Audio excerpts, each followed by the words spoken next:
Hello, everyone, and welcome to this latest event in the Macro Energy Systems Speaker Series. My name is Ben Leibowicz. I'm an assistant professor of operations research and industrial engineering at the University of Texas at Austin. The theme of today's panel discussion is beyond the least cost paradigm. Energy system optimization models are typically designed with cost minimization as the objective. They make decisions about technology investments and operational strategies in order to satisfy demands for energy or energy services at the lowest possible costs. This formulation has its merits, but it runs the risk of omitting other important goals that we should strive for in energy policy and planning, such as reliability, environmental sustainability, and equity. The least cost paradigm is also prone to ignoring practical factors that could prevent the least cost solution from being acceptable in reality. How do conventional energy system optimization models with a least cost objective fail to capture the complexities of the clean energy transition? What alternative formulations should be considered? These are two of the overarching questions that we will explore in this panel. We're fortunate to have three distinguished panelists who will give opening remarks in just a moment. We intend to leave ample time for questions from the audience. So if you have a question for the panelists, then we encourage you to submit it via the Q&A box here in Zoom. The first panelist will be Dr. Erin Mayfield. Erin is the Hodgson Family Assistant Professor of Engineering at Dartmouth College. Erin's research interests include sustainable systems, energy transitions, multi-objective decision-making, social equity, and environmental and energy policy. She earned her PhD in engineering and public policy at Carnegie Mellon University. The second panelist will be Tim Peterson. Tim is a PhD student at Aarhus University in Denmark in the Department of Mechanical and Production Engineering. Tim's research interests include energy system modeling, the European power sector, and modeling to generate alternatives methods. The third panelist will be Dr. Evelina Trutnevyte. Evelina is an associate professor and head of the Renewable Energy Systems Group at the University of Geneva in Switzerland. Evelina's research interests include energy system modeling, specializing in renewable energy, socio-technical analysis, and decision-making under deep uncertainty. And Evelina obtained her PhD at ETH Zurich in the Natural and Social Science Interface Group. So with that, I'll turn it over to our first panelist, Dr. Erin Mayfield. Thanks, Ben. I'm really excited to be here to talk about or constructively ran about least cost objectives and energy systems optimization models. And so there are many issues with the application of conventional energy system models with least cost objectives, and in particular in the context of these large scale energy system transitions to meet climate targets. There are, of course, an avalanche of studies that model least cost technology pathways to achieve an emissions target over time. And so in other words, we're often optimizing for total system costs over the life of, say, a 30-year transition. Given perfect information about future technology costs and learning curves, we're assuming perfect foresight often and the capacity to seamlessly integrate energy supplies and demands across sectors. We're also often assuming rational and efficient markets in response to which investors are able to mobilize capital instantly. In reality, these transitions are much more complex than that, and it requires a large dose of humility to acknowledge what we can say using these models and what we really don't know. And in my opinion, the purpose of modeling these pathways or long-term potential trajectories is to clarify the contours of what could be and what we need to plan for, what the consequences of our choices are, and what are the trade-offs, and how do we reduce transition risks. And so the core of my main research acknowledges the utility of these models to provide insight, but also the frailty of most of these model forms to address the many social, environmental, and political objectives and constraints that may drive policy and planning processes. A decade ago, I would have said, well, these energy system optimization tools are largely academic, and while they may not imbue the dimensionality and messiness of real-world decision-making, they're not often used in actual decision-making. However, today, these optimization exercises are being used to inform and drive public discourse, public policy, including past and pending federal legislation in the US and big investments in technology. So in my opinion, it is becoming increasingly important to hold these energy system modeling tools to account, or more so the developers of these tools, to critically evaluate the utility of these least cost models in real world contexts where they're informing and potentially having a major influence on policy decisions. So I came into the world of optimization and modeling in a perhaps less traditional way. I worked for a handful of years as a practitioner on hazardous waste site remediation in and with vulnerable communities, and on ecosystem services and non-market valuation of natural resources like marshes and birds and turtles, and on negotiations and strategic decision-making related to environmental litigation. Also within this period, when I was a practitioner, I got my master's in essentially environmental and energy systems, which is where I learned the principles of optimization in earnest, and more specifically, multi-objective optimization, which I found conceptually and analytically extremely appealing because it mapped to my experience in real world decision-making. So when I entered my PhD, I was very gung-ho about building a new multi-objective optimization model that moved beyond least cost objectives, that included objectives that drive decisions or public narratives and reflect heterogeneous preferences of different people. So including objectives related to air quality, jobs, ecosystem services, land use, distributional equity, intergenerational equity. And what I quickly realized is how difficult it is to do. In terms of data and parameterization and understanding preferences and operationalizing non-cost objectives, it's a whole other ballgame than parameterizing a traditional capacity expansion model. Moreover, there's often not even a baseline quantitative or empirical understanding of things like air quality impacts and distributional equity and all of these other impacts and how they interact with infrastructure and energy system decisions, let alone trying to model and optimize for future impacts. And so it's been 7 years, I think, since I started my PhD, and I've since graduated and aged, and I have not nearly accomplished what I naively set out to do when I started my PhD, but I find myself undeterred in a pursuit of building a better, or at least a contextually appropriate model, or really at the core of my motivation is to support decision-making, better decision-making, and that often does not come in the form of an optimization model. So I'll leave my opening remarks there, and I'm really looking forward to hearing the thoughts of the other panelists. Thanks.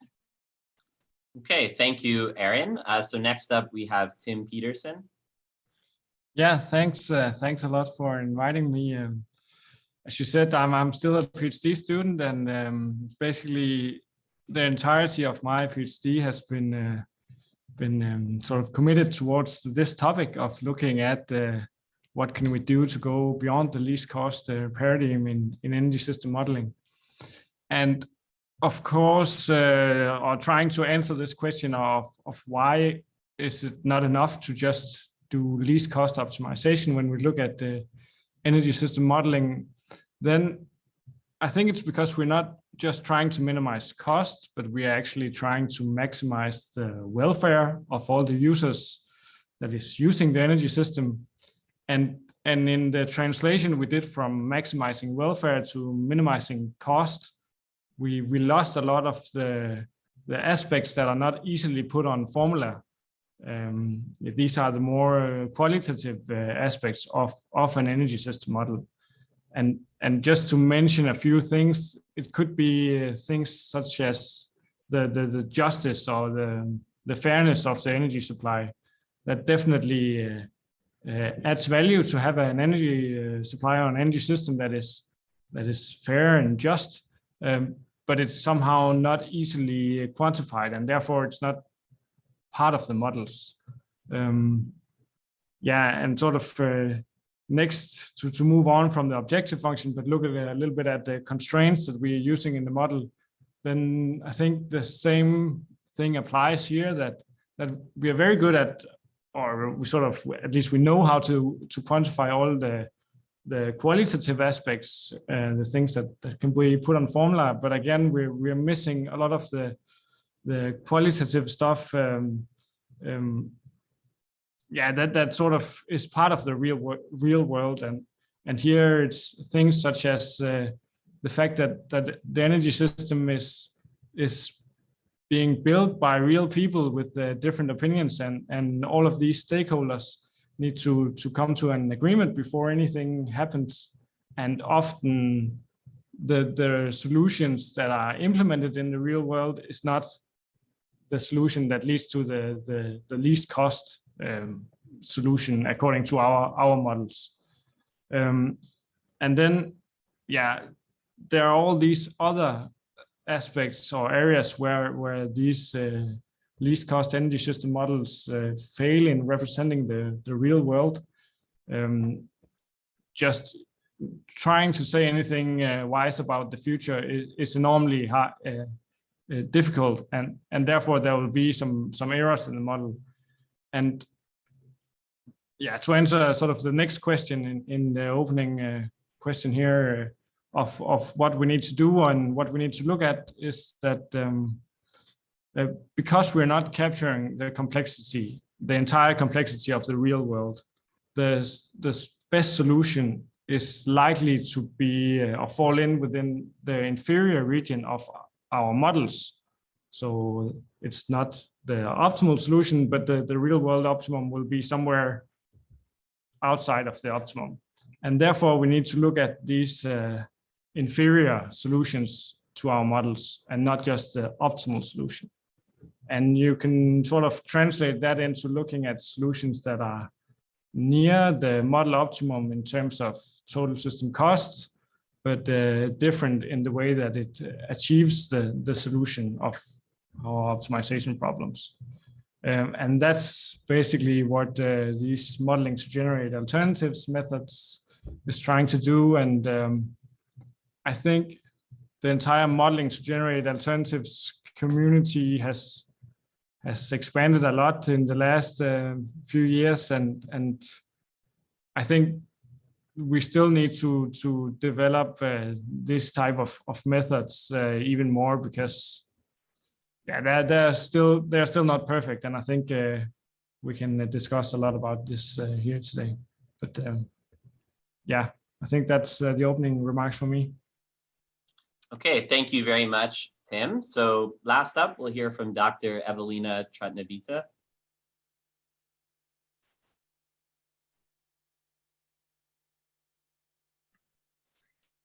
All right. Thanks so much for this invitation, and good afternoon, everyone. It's a really great topic to have for this talk series. And actually, if we ask this question, are cost optimization models adequate? I find it really useful to reflect on the different spatial scales. That's a little bit what Erin already referred to. You know, if we are looking, well, I live in Geneva, it's a city. If we are looking at planning energy systems at a local level, you know, this is probably some of the least complex, or maybe more complex situation that we can get. It's pretty much somewhat, it's where we are the closest to this idea of the social planner, because there might be just one utility who is planning the project. At the same time, you know, there are of course different actors, but there might be still a tangible number of them. And at the same time, we might still have these situations where, you know, the decision maker might very deliberately decide to deviate from the cost optimal rationale, for example, to maybe give an area instead to a park instead of a power plant or anything like that. So it's a little bit hard to say actually whether, to what extent we might be deviating there from cost optimization. But in these methods that, for example, Tim talked about, like modeling to generate alternatives, was exactly invented for these types of applications, so for very local case studies. And then if we go to more complex systems, like, you know, national case, so we are in Switzerland or even Europe or even globally, then we are really going very far away from this idea of anything like a social planner, because it's definitely very complex systems with many actors. At the same time, there are also good reasons to think that there will be markets and partial equilibrium ideas and so on that will kick in. So maybe some of these some of these decisions to deviate from cost optimality might eventually even out. And actually, I have met many people working, let's say, at European or global scale, who even would think that it's not truly reasonable to expect that these systems would might deviate from cost optimization.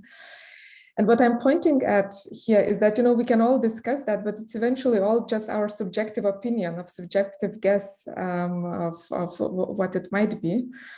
And what we really need is some scientific evidence for that. And that's something that we work a lot on in our group on.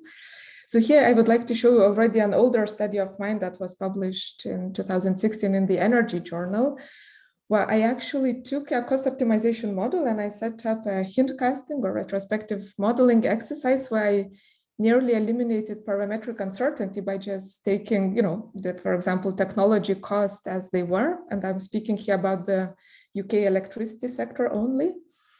And if I would run a cost optimization model as it is run today, I would get a scenario from 1990 to 2010 or 2014 with, technologies like nuclear and gas CCGT and so on.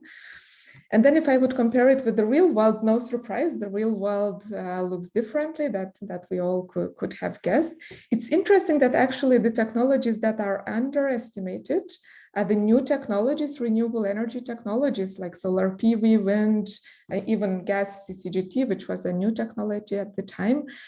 And this is very much something that we see in current models, that they still sometimes tend to underestimate new renewable energy technologies.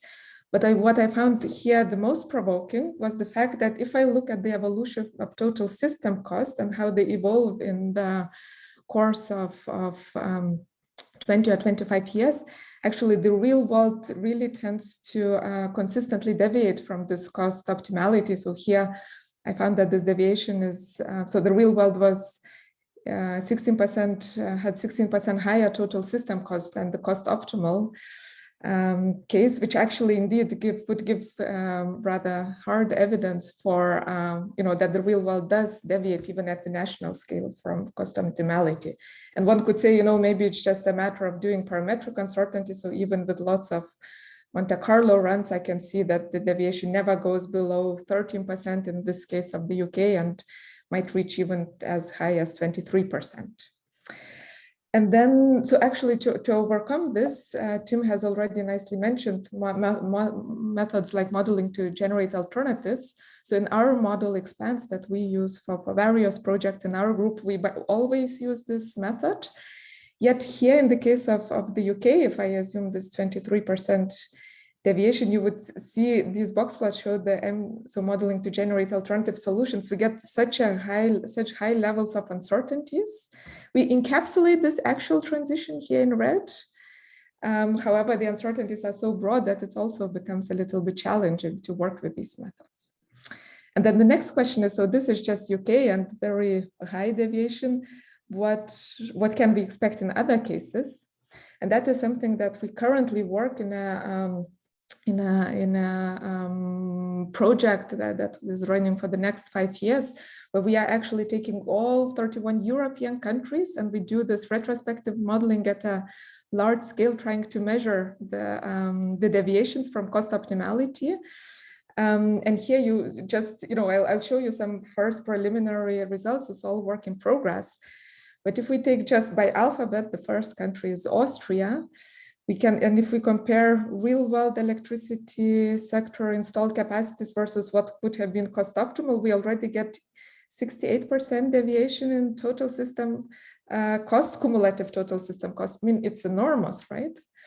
We can take other countries by alphabet. You could see in Belgium 22, Greece 42. In some countries with lots of centralized generation, we actually managed to get cost optimal solutions are a bit less far, but actually, so this is just to say, that's what we are how we are trying to contribute to this debate by actually trying to measure how much real systems deviate from cost optimality.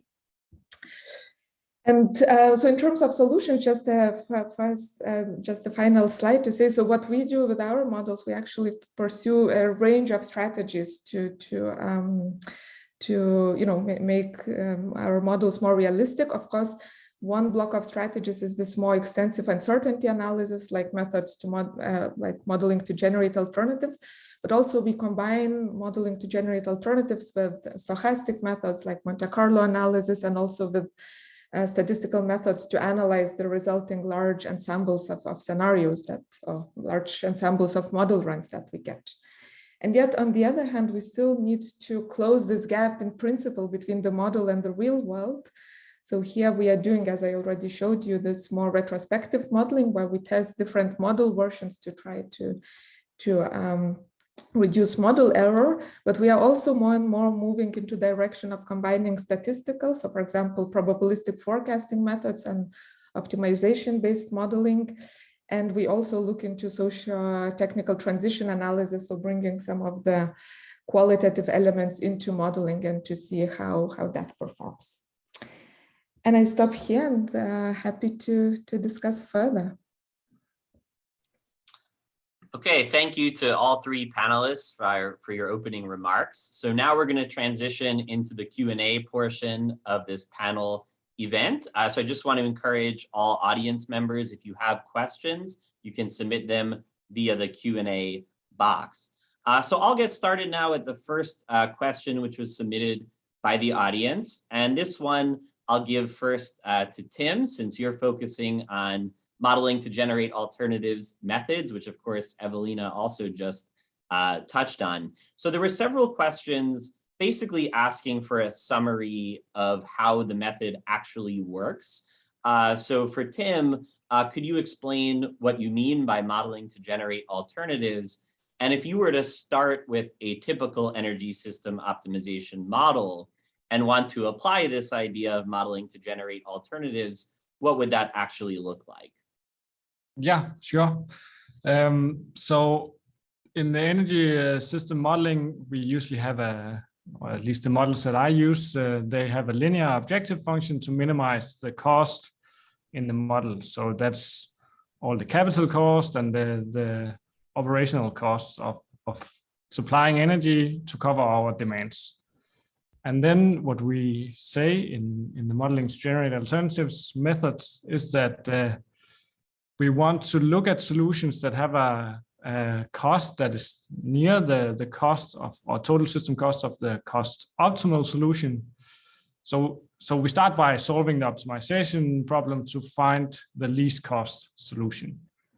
And then we introduce a new constraint saying that the cost of any new solution to the model cannot be higher than the cost of the cost optimal solution plus some user specified amount of slack.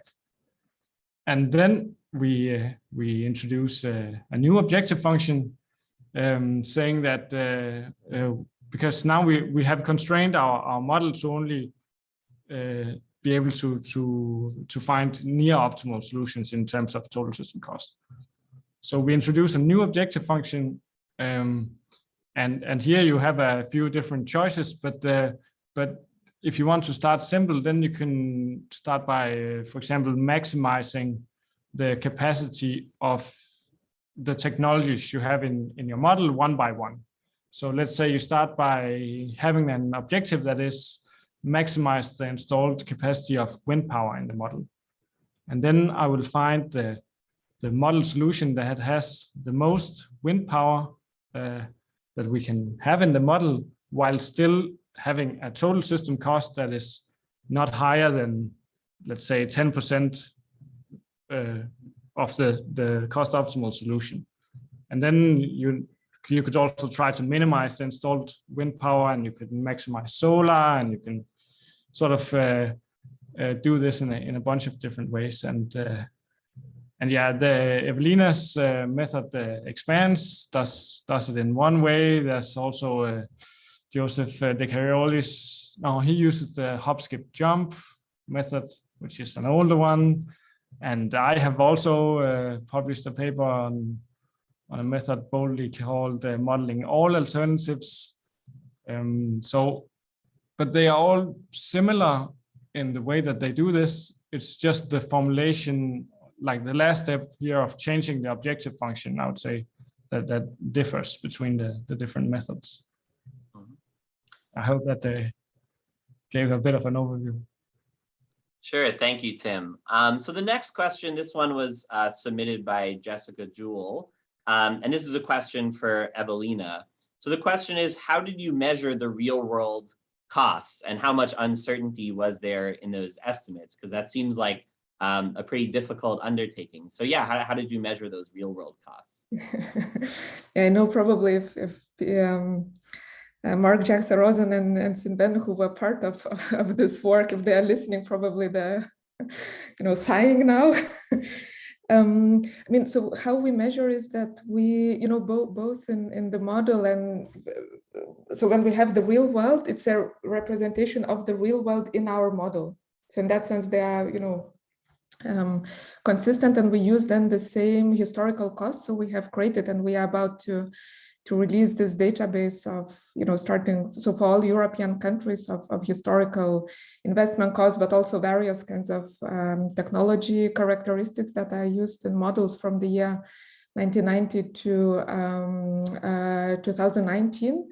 So that's, how to say, we spent really lots of effort in that. And then eventually, yeah, we basically recreate the real world in our models, and then on the same basis, we are able to quite directly compare the cost of the real world against the costs of what would the cost optimal model show. Mm-hmm.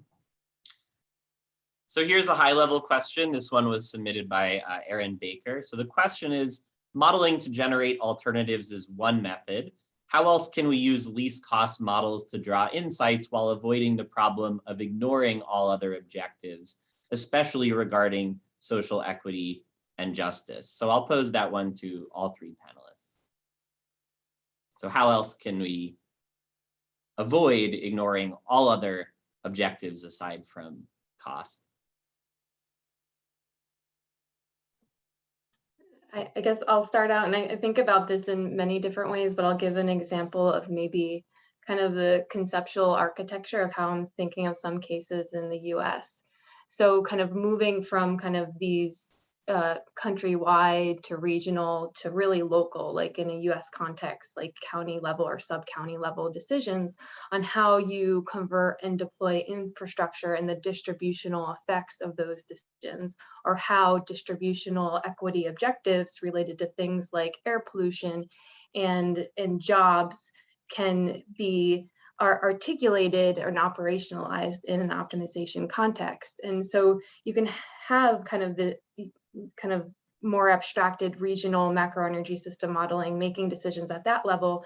But as input to that model, you can think about kind of doing your clustering or some type of dimensionality reduction that has much more spatially granular kind of inputs and accounts for kind of variance across kind of demographics, and tries to think about dimensionality reduction in that terms, not totally in dimensionality reduction on kind of the features of kind of the physical infrastructure solely, and that as kind of input to these macro energy system models. And then a second stage kind of downscaling and secondary optimization, where you're actually making explicit kind of within kind of a bounded kind of least cost framework, making second stage or more granular decisions based on explicit objectives related to social equity and distributional effects that kind of influence more siting level decisions rather than technology selection decisions.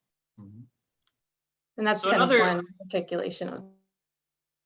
So another question, and this is a question that I was thinking about hearing the panelists' open remarks. So John Lindbergh asked, does the model allow cost optimization to include costs for other things such as climate impacts or security impacts? Or in other words, as I think about it, what are really the limitations on our ability to consider these other objectives for energy policy and planning by simply just assigning dollar values to things like higher reliability or security concerns? So why not just assign dollar values to all costs and benefits and expand our notion of cost to include these other considerations? Or what are the limitations on our ability to do that? Yeah, I think it's because it's very difficult to assign dollar values to these extra, to convert that value of limited climate change into dollars. Because like theoretically we could do it, say that okay, an extra 0.1 degree increase in temperature would lead to this decline in GDP, but I think that calculation is now extremely difficult, and that's why it's not being done. That's at least my take on it. And it eventually depends a little bit what we want to use these models for. Because if we are, on the one hand, we might use the models for more explorative purpose. So, for example, to understand the different pathways, how the energy system, let's say in the US, might evolve, what are the social equity or any other air pollution implications and so on. So, for any of these pathways, what we need is actually to be able to model various scenarios, and then we really go to post evaluation of what are the equity implications of pollution or any other impact. It gets a little bit more complicated if we start thinking of these kinds of scenarios as projections. So to somehow not only to show us isolated, so to say, alternatives of what the options are, but really as some kind of projections of what we can expect in the next 20, 30 years under various policy assumptions. And I think there, it's very tempting to try to include as many considerations than endogenously in the model, to hoping that it would, get maybe a more accurate representation. I think I could say what we are doing in our group. So we are actually trying to we try to avoid this subjective judgment, because sometimes, we really tend to believe that if we would include this additional function, we will probably make the model more realistic. But it's, we might actually just add another error or deviation that was not necessary. And that's why we really go in this path of, first of all, testing the models retrospectively, at least, even if, history might not be the perfect guide for the future, but at least to know what kind of additional elements or functions that we add to the model, that they really make a difference and prove themselves retrospectively before then using these models prospectively for the future.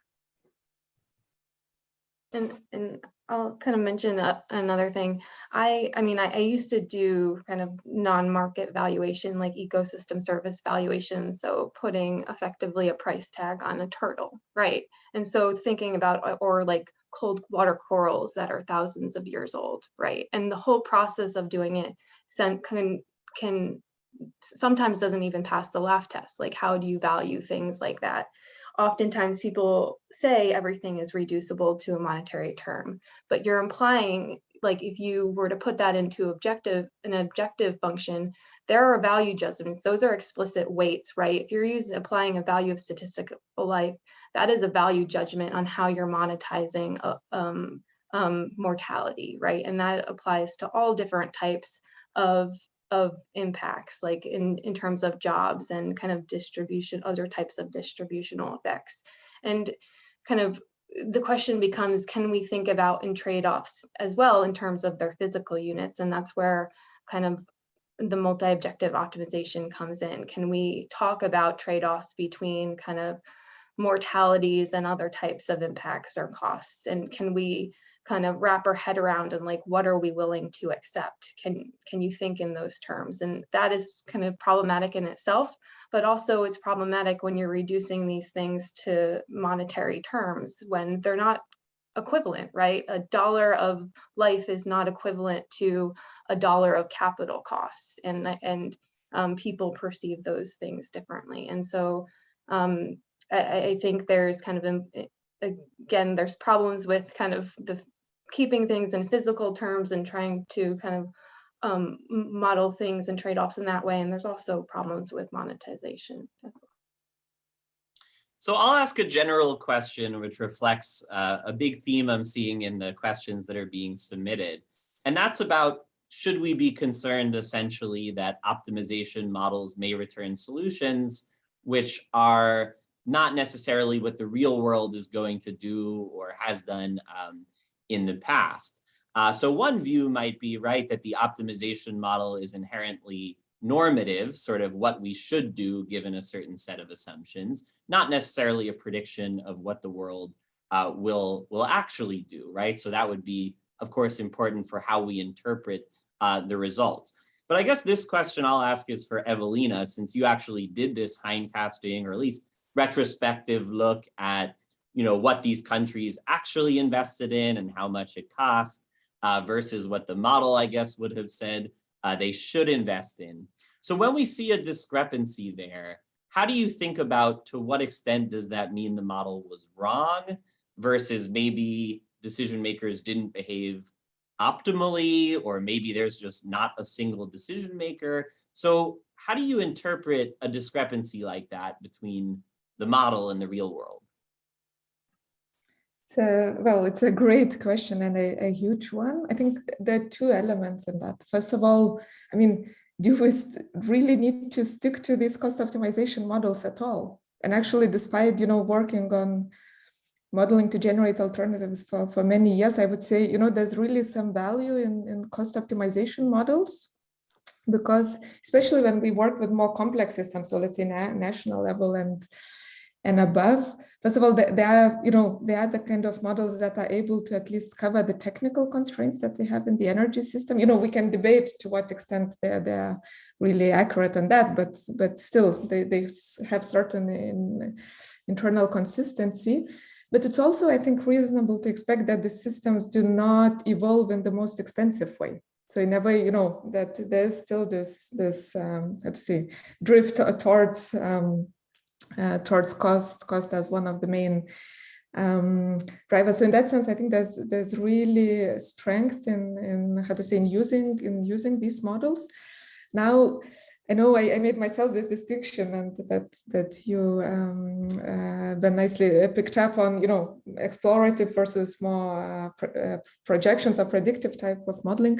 I think actually the distinction is not that clear cut, because we could use the models as an explorative way to show the different scenarios, but what value do we have there if, you know, we get certain scenarios and the, you know, assumptions that we have that are far from reality? And what I'm hinting at is these typical examples of that we have seen in the past of various optimization models, and some of the, you know, very known international institutions that say, you know, we model various alternatives, but actually they, in all kinds of scenarios, they tend to underestimate solar PV or other renewables and so on. So even if these are explorative scenarios, we need to ensure that at least there's always some you know, power of almost like forecasting that we need to have in them to be you know, how should I put it, high quality explorative scenarios. So I think it's not so clear cut, and that's why, you know, we know in our work that we cannot, of course, predict the future to say the exactly, you know, how the system will look in 2035, but it still does lots of value to be able to you know, improve the accuracy of the different explorative scenarios that we model with the models. Mm-hmm. So now we have a question that's specifically for Erin, because you talked about multi-objective modeling and decision-making.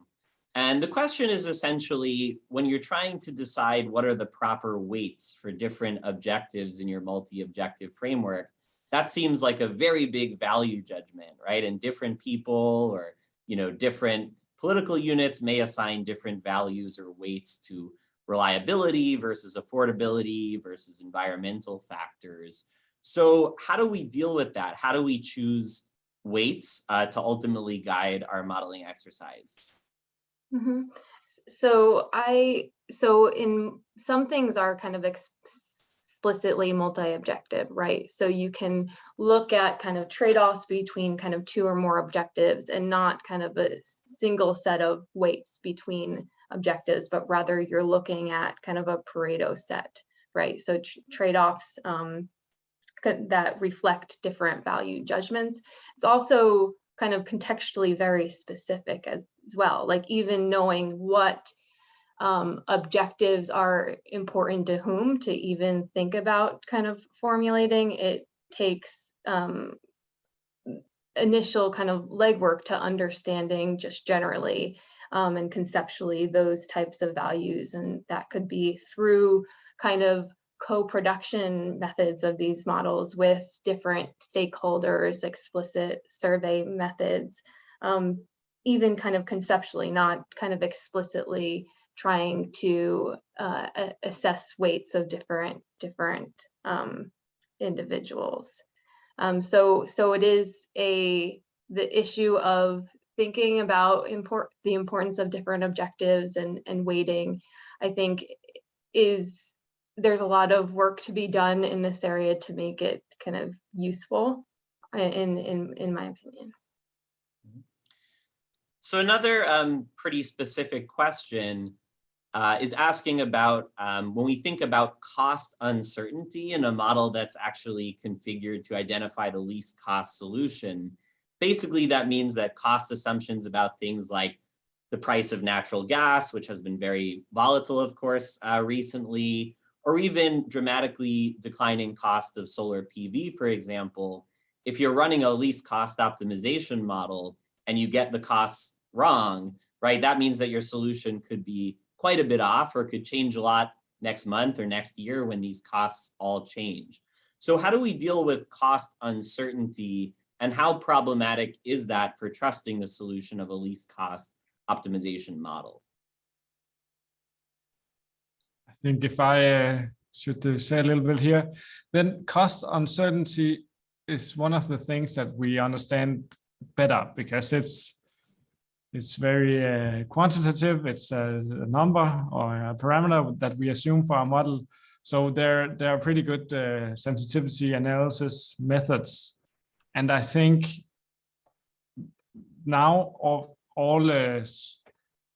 good published results will contain some sort of sensitivity analysis to cost uncertainty. And of course, uncertainty in cost is super important to address when we're doing least cost optimization. Yeah, but I think we understand the consequences of cost uncertainty better than some of these other aspects, such as the model equity and all these more qualitative aspects. I really agree with Tim on this point, because there are indeed quite many also, stochastic applications of cost optimization models.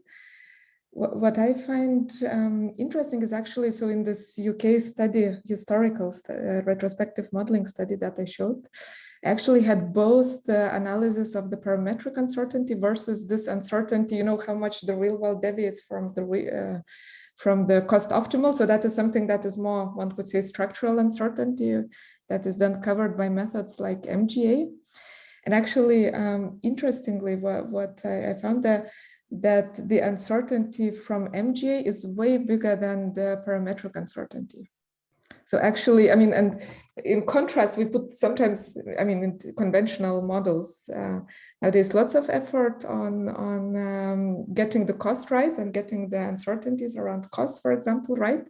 Whereas actually a much bigger uncertainty is lurking in the, to what extent the real world follows this cost optimal path or deviates on it. And I know that Joe DeCarlo is somewhere here around, so I know that one of his arguments was that, by doing this modeling to generate alternatives, you actually solve part of the problem that you have with the parametric uncertainty, because there the two types of, uncertainties, they overlap a lot. And maybe in a way, this modeling to generate alternatives is also one of the solutions to address parametric uncertainty. Mm-hmm. So the next question, this one I'll aim at Erin. This is a question from Lena Reichenberg. And the question is, how do you define equity in terms of mathematical relations in an energy system model? And then, an equally good question, who are the subjects of that equity? Are they individuals, regions? What are you defining equity across? So I'll give an example of a relatively simple decision context and how kind of I parameterize on the order of a dozen different types of objective functions to reflect the fact that the way kind of we articulate equity influences our decision, how we articulate it in an optimization problem. So for example, in the US context, in many different modeled net zero scenarios, we retire coal capacity by 2030. And so the question becomes, how do we make decisions regarding retirement of coal? And so one, we derive kind of empirical function that kind of reflects historical decisions regarding different factors that influence closures of coal to select how you retire coal. Then having all different objective functions as they relate to air pollution and the distribution of impacts, right? So you could, if you want to kind of minimize cumulative mortality over kind of the life of the retirement schedule, you would retire plants in a certain order. But then what if you want to minimize the cumulative air pollution impact on vulnerable communities, and you have to then define vulnerable communities in different ways?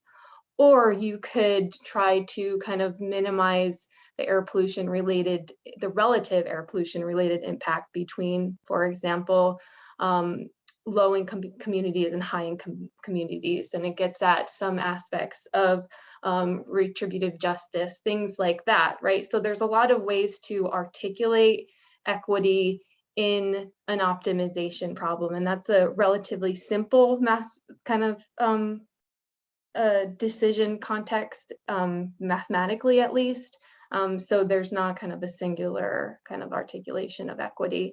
And I kind of would go back to kind of the ideas. I am definitely more in the mindset of using these models for exploratory use, and in terms of, okay, let's make better decisions that align with kind of our about different types of values, right? And the idea that there are potentially more degrees of freedom in the future in kind of explicit and more granular decisions on how we kind of change our energy systems, because they're much larger scale changes than we've seen in the past. So I think of things less in terms of trying to create the more accurate model, but more in terms of the fact that we have many potential kind of futures, and we can align those better and make better decisions at a granular level that are reflective of changing societal preferences. Mm-hmm. So the next question, this is from Matthew Goff, and I'll pose it to Evelina. So when you look at the differences between the model's costs and then the costs observed in the real world across different countries, like in the example that you had, do you have an understanding of what determines why in certain applications the cost was very different, whereas in other applications it was pretty on target? So what's driving those differences? Do you have a sense that it's, misestimated technology costs, or maybe there was a certain policy that was introduced that your model didn't actually capture? So what are the main drivers of those discrepancies based on what you've seen? Yeah. It's a great question. For this case of 31 European countries, we are really now actively working on finding this, because there are many countries and many differences. So it's something that more than happy to share the results once we have them in the coming couple of months. I could say in the case of, for example, UK example, there actually I was able to track back the main reasons. One was indeed the policies, but there was even so for example in the UK, one of the first deviations is that so UK started the liberalization process of the market in the 90s and aimed to explicitly for that reason bring new players in the market, but the market was dominated by coal and nuclear power. So there was a policy to incentivize newcomers, which was the combined cycle gas turbines. And actually this policy was, even there's a record of that, the policy was accepted even if it was, the evidence told at that time that it will be more expensive to have such a system. So actually, in a way, this is one of these examples where there's a very deliberate deviation even at the national level with the policy to deviate from the cost optimal. So basically what one type is of deviations are policies, and the other is also related to policy. So that was the emergence of all, climate change concern and all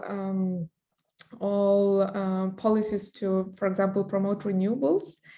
And here it's a tricky thing, when we model these, we can include policies that we know of today in the models, or that we are interested to model.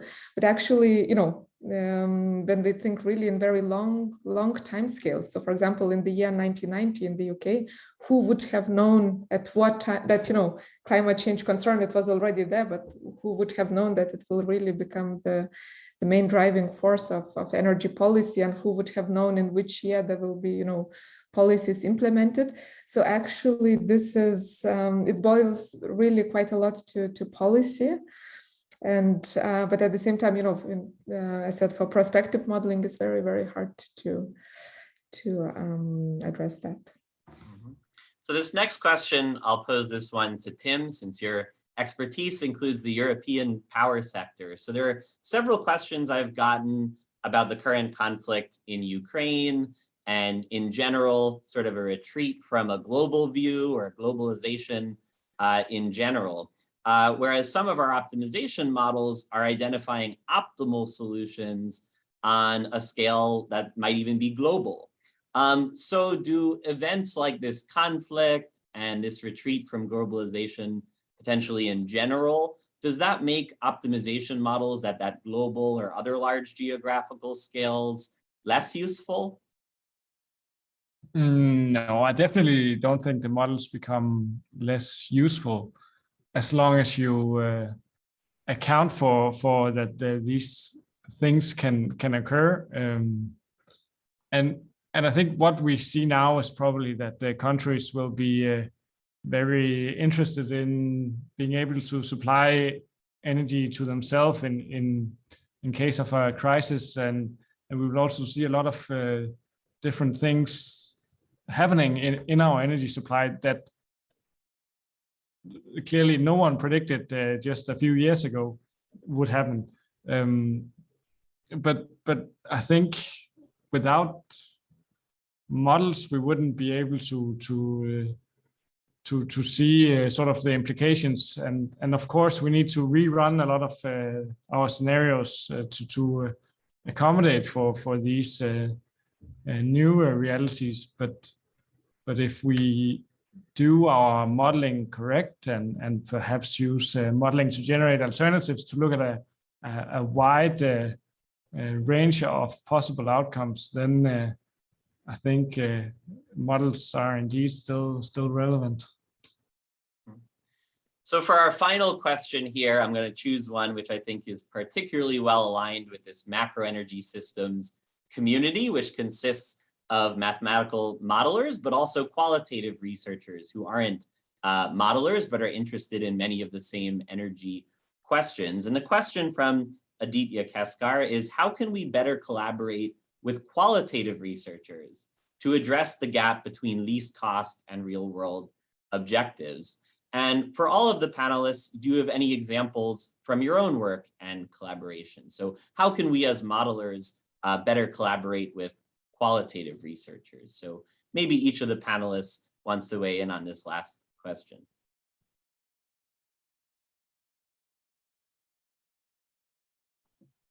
Sure, I guess I can start. So kind of some examples in kind of work that's kind of ongoing is, as I mentioned before, a lot of co-production with different stakeholders, right? So you're trying to elicit information to make these kind of models useful for decision making, and some kind of explicit kind of surveys to understand kind of the existing constraints within the system, right? If we're, for example, doing manufacturing surveys for solar panels and like how quickly you can ramp up kind of production, because that then kind of influences, you know, a model can say we can build out this quickly to kind of meet a climate objective, but can we actually do that from a supply chain perspective? And so that's one kind of type of marriage between kind of social science research and kind of the quantitative modeling. And there's so many other examples and a lot of exciting work in that space.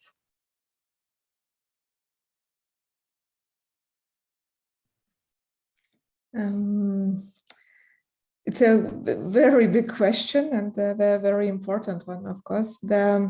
So a couple of years back, we did a review with colleagues of you know, what have been in the past the typical approaches to collaborate with folks working with qualitative methods. So that could be, for example, sustainability transitions researchers. And actually, there are three, how to say, big groups of methods.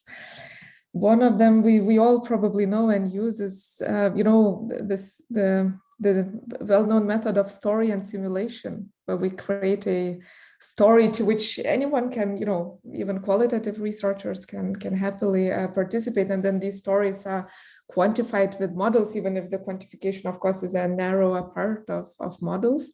This is something that has been done for years and that has really, you know, works very well to lead to integrative outputs. There are also, you know, other methods that are more based on these exchanges. So let's say where, you know, it's more, one could say almost workshops where people move, and there's not necessarily an implication of integrate, you know, any qualitative elements into models, or, you know, to inform qualitative insights by models. But still there one can see that there's, you know, typically people report, so participating people report lots of learning that maybe eventually, you know, translates into model improvements. And the third category of methods, and I would say there, I believe that their most work could be now, then is really trying to integrate qualitative insights in models. I know that sometimes, you know, having experience working with folks who from qualitative sciences, they always say, you know, they do not really feel comfortable when some of their, you know, really big knowledge, qualitative knowledge, needs to be boiled down to numbers and simplified equations. My response there is always that, you know, it's not easy for modelers either to take some, you know, big ideas and try to somehow implement in models. But I think there's, you know, there's really lots of opportunity and lots of work that could be done. And again, I believe that this, you know, Hirnhasting and these empirical testing methods can really be helpful to also help, you know, to inform us what you know, what is worth integrating eventually and what might not be worth integrating. Yeah, and if I have to add a small thing here, a little quick, then I think for me, the integration between the more qualitative sciences and the quantitative is like, if we acknowledge that our models are not perfect and they are perhaps better as exploratory tools to sort of investigate how our energy system model behaves under different circumstances, then I think it's very important to ask sort of the qualitative sciences for what insights is it exactly that are important or we are looking for, in order to align the research we do as sort of quantitative analysis and yeah, our exploration of the energy system model, because often it's very easy to focus on the numbers and the installed number of wind turbines and so on, but perhaps that's not always everything that we're looking for. Perhaps we need to look more at how does the model distribute the resources between regions and so on. Yeah. Okay, so with that, we're just about out of time. So I just want to end by thanking all of the panelists and also the audience members for joining us. And we hope to see you at future events in this macro energy systems speaker series.